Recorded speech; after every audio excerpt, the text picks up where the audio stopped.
This is not financial advice. I am not a professional stock trader, nor am I a financial advisor of any kind. I make no guarantees, nor do I offer any promises of any kind with the processes or information shared in this video. Okay, so everybody knows I've been flipping my son's account, all right? And, I set my aim a little too high this time for this CPI report or what have you. I kind of overplayed myself. I mean, I didn't hit my target of 8 to 9K, but I did come out on top in the end, and so I'm gonna finish that saga up with you right now. All right. So if you watched other videos, you know about 11:25 into 11:28 to 11:29, which does all this started back on Friday. So we got Friday, Saturday, Sunday, Monday, Tuesday, and today's Wednesday. All right. So this is what happened. I got into it this morning and I was $1,092 behind. All right. So you already know I was holding calls and I was holding puts from yesterday because I just wanted to get them at a cheaper price. So these are the trades that I made today at 7:23 this morning. I told you guys I wasn't going to jump right in it today. 7:23 this morning right there. I bought 10 more 394 puts at $1.85 each. Okay, so you add that with the $1,000.92 I'm behind already. That puts me behind $2,942. All good though, because now I got 20, count them, 20 contracts at the 394 put level. And I got 10 contracts still on my calls that I've been holding since Friday at that 404. Okay. There was some about that 404 level. It was the pricing at the time when I got them. I wish I would have got them a little lower now, but it's all right. Whatever's done is done. No need of crying over spilled milk. Okay. So now I'm at 29.42 in the hole, but I got ammunition to work with. 931, which is, where's 931 at? 931 is right here. At 931, I got rid of 10 of the 394 puts that I bought for $1.78. I got rid of them for $2.28. Probably should have waited a little bit, but it's all right. $2.28. So that puts me plus 220, 2280 in my account. You subtract that from the 2942 that I'm in the hole, and that brings me up to $662 in the hole, which is fine because 7 minutes later at 9:38, right about there, okay, 9:38, I sold 6 of the second batch of 394 puts that I bought for 185 at 7:23 this morning, and I got rid of them for 239. Okay, that was an $1,100 sale there. So you put that, you subtract the 662 that I'm in the hole, that puts me ahead $448. Then at 10:04, which is right where we at, 10:04 right here. I didn't see no point in keeping the 4 runners I had. So I got rid of them, and they were worth 202 at that point. Multiply that times 4. That was all profit because they were my runners, and you guys know how I do it with my rule of eights. So that worked out to be a plus 808. Okay, and then before I give you the total on that, let me say at 11:33, 2 minutes later, or no, 2 minutes later, no, about an hour and a half later. Okay, 11:33, which is somewhere in this monster climb we started making. Okay, 11:33 right here. At 11:33, I dumped those 10 calls I had been holding since Friday. I got those at $1.67, but I've been scalping all week. If you follow me, well, Monday and Tuesday actually, I've been seems like all week and today. So I got rid of those at 92 cents. All 10 contracts, that's 92 times 10. That's $920 to the good. It's all profit because those calls were paid for. Half of those calls were paid for on Monday morning with the puts that I keep saying I should have left the two runners on. That would have really put me ahead. If it wasn't for those two runners, I should have followed my rule on those two runners and gave them a little time. I didn't. I sold all 10, as you guys know.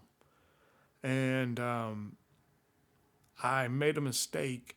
And yesterday, I sold those 395 puts I had for 40 cents. Remember that? So the 82 cents, so I lost 42 cents. So I lost $400 right there. Then and now that put me down 400, plus the other what have you. Anyway, let's get on. So the total I'm to the good now is $2,176 to the good. All right. So I'm thinking I'm probably out of this, but then I'm like, yeah, it wouldn't be Cyberman if I didn't roll the dice. And you guys know what I'm talking about, pun intended. So at 11:52, I bought 10 SPY 404 calls, got back in at that number, but it hit me for $2.79, which cost me $27.90. And I figured I'd make a quick scalp. And so that set my account back to 614 negative. Now I'm back in the hole, okay? And which that probably was a stupid buy, but what can you say, man? I'm Cyberman. So at 12:21, I sold all 10 of those SPY 404 calls for $3.72. Yeah. So that put me ahead, minusing that 614 I'm in the hole for, put me ahead $3,106. And that was the recap of my day there. Now, a couple mistakes that I made is, I messed up and I sold those for 40 cents yesterday by mistake. And then I bought these 279s for too much. If I would have just kept the original 404s and let it build up, oh my God, then I would have got my 8K. Okay. If I would have got my 8K, that is the move I was waiting for. I messed up and I got complacent. I didn't do it. And these last 279 calls, I sold them too soon. Sold them too soon, and I didn't follow my rule of eights again because the market has been such a glitchy bee that I said, let me take the money and run. So that 372 that I sold them for could have easily, you see the market went all the way up to 407, a little bit over 407 right before it closed.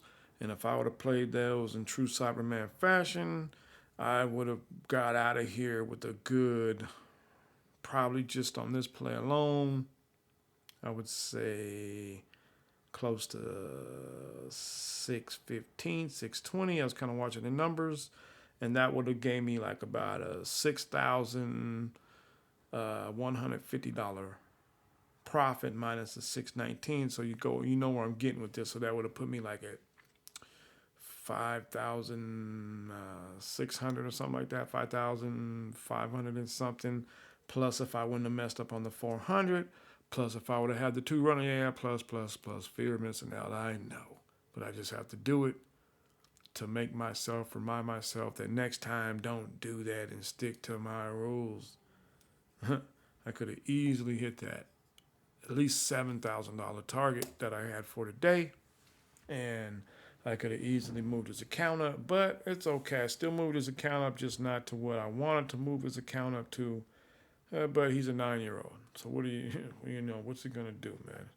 He don't get this account till he's 18, and I get to keep flipping it until he's 18, and I teach him, how to do it, and he gets to flip it himself. the rest of his life and all that stuff. So anyway, that was my day. But man, whew, I made a couple crucial mistakes. But I'm not gonna lie, the market had me spooked, man. They've been doing all kinds of weird stuff. Look at it. The market went out like at 407 something, man. And one of the guys on my Discord, he bought. He was scalping in this thing on the way up, and he bought calls for like 45 cents.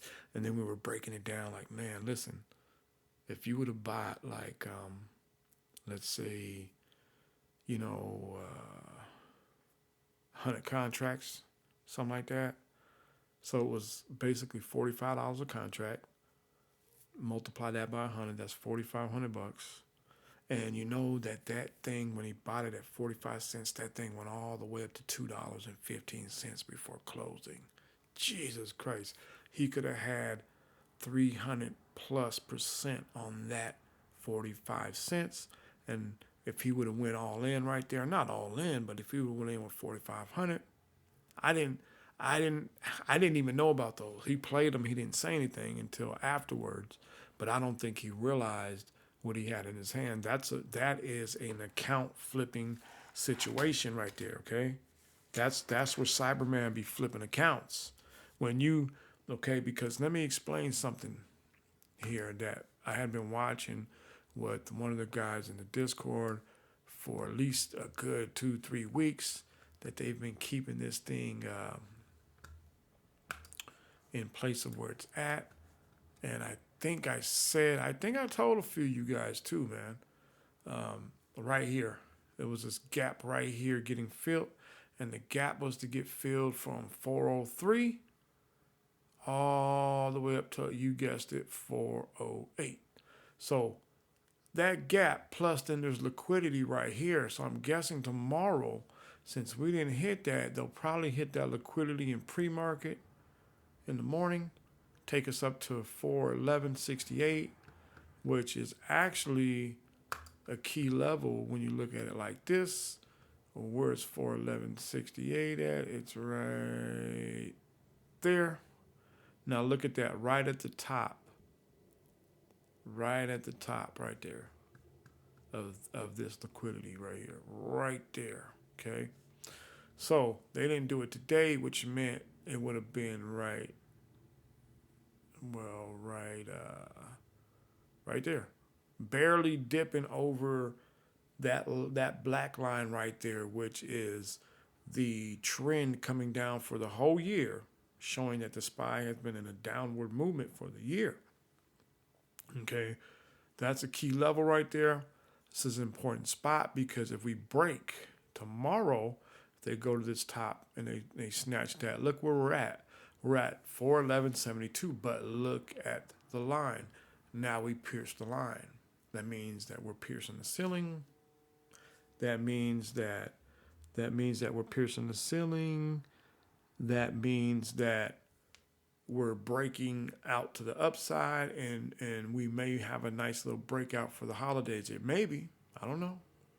That's usually what happens. So until next time, you guys, I think on the 13th, we got another meeting where the Feds are going to speak, and I'll keep you in tune to how I play that, you guys. But also, we have another gap down.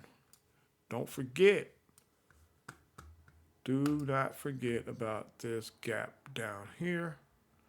Okay? But look at all this liquidity now. All the way from here, 407.65, all the way down to here, man. Okay, so they're probably going to save that for the 13th. So I would think that's going to be right out here somewhere, man. Like right there. That all the way to there. All right, so, as always, be smart when you're trading, man. And think about it. Use your rule of eights if you know them. And I will keep you informed of what I'm doing. Peace out. Cyberman.